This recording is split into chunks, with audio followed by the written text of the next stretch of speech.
네, 시장이 정말 빠르게 회복했어요. 이제 진짜 전면적인 랠리? 이걸 기대해도 될까요? 아니면 좀 신중해야 할까요? 오늘은 JP모건 자산운용의 가브리엘 산토스 이분의 중기 시장 분석을 좀 깊게 파보려고 합니다. 그의 균형 잡힌 시각 속에서 여러분이 주목할 만한 기회는 또 무엇일지 같이 한번 찾아보죠. 특히 그 정책 영향이 어떻게 변했는지, 그리고 그래서 어디서 기회를 찾아야 할지 여기에 좀 집중해 보겠습니다.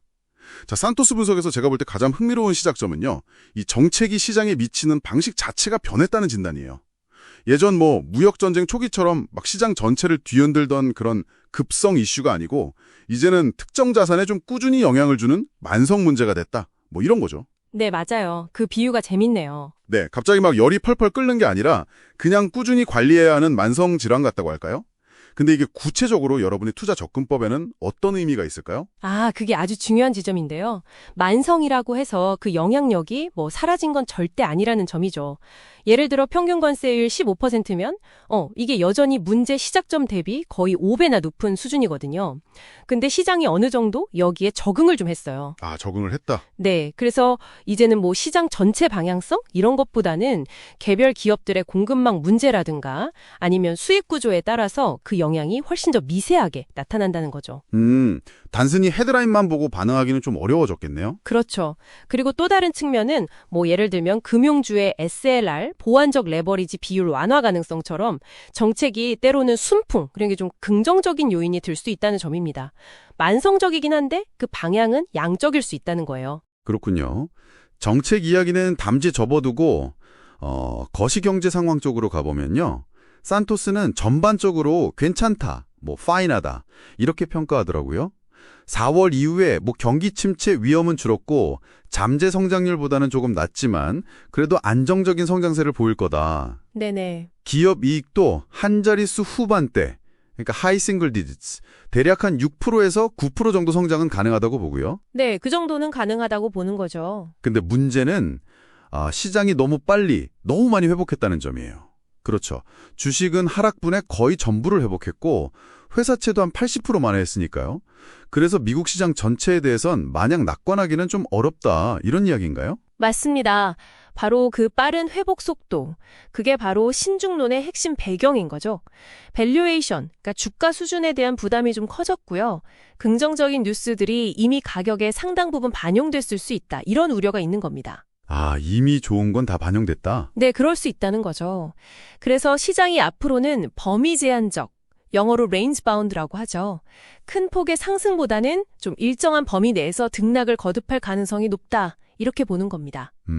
박스권 장세 같은 걸 예상하는 거군요. 네, 물론 예상치 못한 규제 완화 같은 순풍이나 반대로 무역 갈등이 다시 확 불거지는 역풍, 이런 변수도 항상 염두에 두어야 하고요.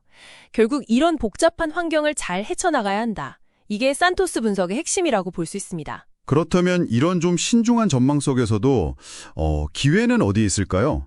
전반적인 시장 상승세에 베팅하기는 좀 어렵더라도 아직 빛을 보지 못했거나 아니면 좀 특별한 성장 스토리가 있는 곳은 분명히 있을 텐데요. 인도를 훌륭한 스토리, 그레이트 스토리즈라고 꼽습니다. 아, 일본하고 인도요? 네, 일본은 이제 기업 지배구조 개선 움직임, 이런 게 좀 긍정적이고요.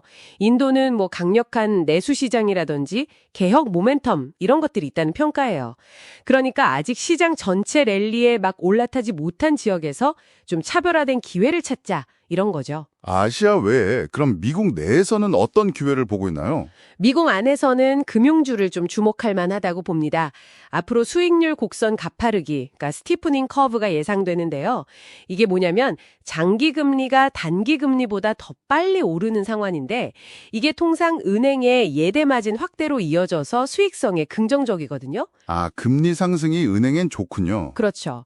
여기에 더해서 아까 잠깐 언급했던 SLR, 그 보완적 레버리지 비율 규제 완화 같은 기업 친화적 규제 완화 움직임이 만약 현실화되면 더 좋을 수 있겠죠? 은행의 자본 부담이 줄어들면 이걸로 대출을 더 늘리거나 아니면 자사주 매입, 배당 확대 같은 주주 환원에 나설 여력이 커지니까요. 네네. 이게 바로 정책이 순풍으로 작용하는 아주 구체적인 예시가 될 수 있는 겁니다. 자, 오늘 딥다이브의 핵심을 좀 정리해보죠. 시장 전체에 대한 섣부른 낙관론은 일단 좀 경계하고, 하지만 정책이라는 이 만성적 변수는 계속 꾸준히 주시하면서 차별화된 성장 동력이 있는 아시아, 특히 일본이나 인도, 혹은 정책 수혜가 기대되는 미국 금융주 같은 이런 선별적인 기회에 주목하라는 것, 이게 산토스 분석의 요지라고 할 수 있겠네요. 네, 맞습니다. 이는 결국 여러 군데 거시적인 흐름만 볼 게 아니라 개별 자산의 펀더멘털이나 정책 환경 노출도 같은 걸 좀 꼼꼼히 따져보는 그런 미시적인 접근이 중요하다는 걸 다시 한번 강조하는 메시지고요. 그리고 뭐 분산 투자의 중요성은 기본이겠죠. 정말 균형 잡힌 시각이 그 어느 때보다 중요해 보입니다. 마지막으로 저희가 생각해 볼 질문을 하나 던져봅니다. 산토스가 지적했던 시장의 이 빠른 회복세. 과연 이것은 탄탄한 펀더멘털을 정말 반영한 결과일까요? 아니면 혹시 나만 뒤처질 수 없다는 그 포머 심리, fear of missing out, 이게 좀 크게 작용한 것은 아닐까요? 이 질문에 대한 여러분의 생각이 앞으로의 투자 결정에 중요한 단서가 될 수 있을 겁니다.